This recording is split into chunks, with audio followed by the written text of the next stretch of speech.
assalaamu calaykum walaalahayga qiimaha badanow. waxaan idiin wadaa maanta duco aad iyo aad u qiimo badan. ducadaasoo ah naftaadana mataqaana wax weyn u taraysa, oo ah inaad iska cafisid qof walaalkaaya. aad cafisid qof walaalkaaya oo muslin ah, allah subxaanahu wa tacaala agtiisa waxay ka tahay wax weyn. marka walaalkayga muslimka ahow, wax walba oo niyadaada ku jira waxaa ka wanaagsan inaad banaanka u soo saartid, oo qofkii walaalkaayaha haddii aad isku dhacdeen ama aad isku xumaateen ama wax idin dhex mareen, waxaa qurux badan inaad iska cafisid ayaa fiican.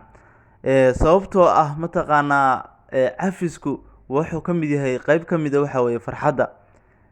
cuqdada iyo qofka inaad u haysid wax niyadda u haysidna waxay ka mid tahay qayb ka mid waxa weeye murugada. marka walaalkayow, naftaadana waxay u tahay farxad. rabbi subxaanahu wa tacaalana haddaad qof walaalkaya muslim cafisid, allah subxaanahu wa tacaala adigana wuxuu kaa cafinayaa dembigaaga hore iyo kaagi dambeba wuu kaa cafinayaa. haddii aad qof walaalkaya muslim aad iska cafisid, aadan niyadaada waxba uga haynin, maxaa ka qurux badan inaad habeen walba seexatid adigoo aan hal qof niyadaada aan waxba uga haynin, oo qalbigaagu nadiif yahay, oo qof walba oo wax idin kala gaareen aad aad cafiseen. waa wax aad iyo aad u qurux badan. marka walaalkayga muslimka ahow, mar walba ku dadaal cafiska. cafisku waa shay aad iyo aad u qiimo badan weeye.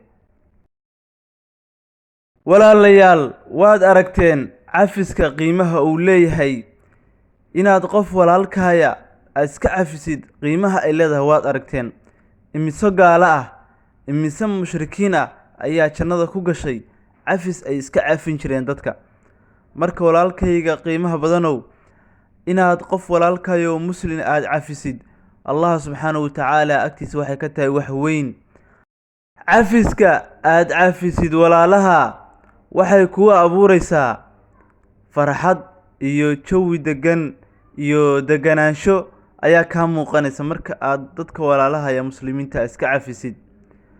balse haddii aad wax walba oo soo mara, qof walba wax uu kugu yidhaahdo, haddii aad niyadda ku haysid, weligaa farxad heli maysid. maanta ka bilow, maanta tijaabi, cafi dadka walaalaha oo muslimiinta. iscafiya. war waan ku cafiyey, walaalay waan ku cafiyey, walaalo waan ku cafiyey. waad arkaysaa kadibna natiijadeeda waad heli doontaa insha allah. waxaad isku arki doontaa noloshii aad ku noolayd mid kaloo ka bedelan. dadku say kuula macaamili jireen si kaloo ka duwan ayaad arki doontaa. waxaad arki doontaa dadkii wanaagga iyo khayrka badnaa oo adiga kugu xirtay. waxaad arkaysaa dadkii ku necbaa oo aad is arki jirin oo as aragteen. waxaad arkaysaa qof walba oo muslim oo walaalkaya oo niyadiisa wanaag uu ka muuqdo. waxaad arkaysaa qof walba oo muslim waxaad arkaysaa kula faraxsan. arki maysid qof xumaan iyo cuqdad iyo wax walba ku haya. ha ku seexanin habeenkii markaad seexanaysid adoo qof walaalkaya oo muslina niyadda wax ugu haya, marnaba ha ku seexan. qof walba iska cafi habeenkii markaad seexanaysid. ilaahu waan cafiyey dheh, addoommadaada farahan ka qaaday dheh.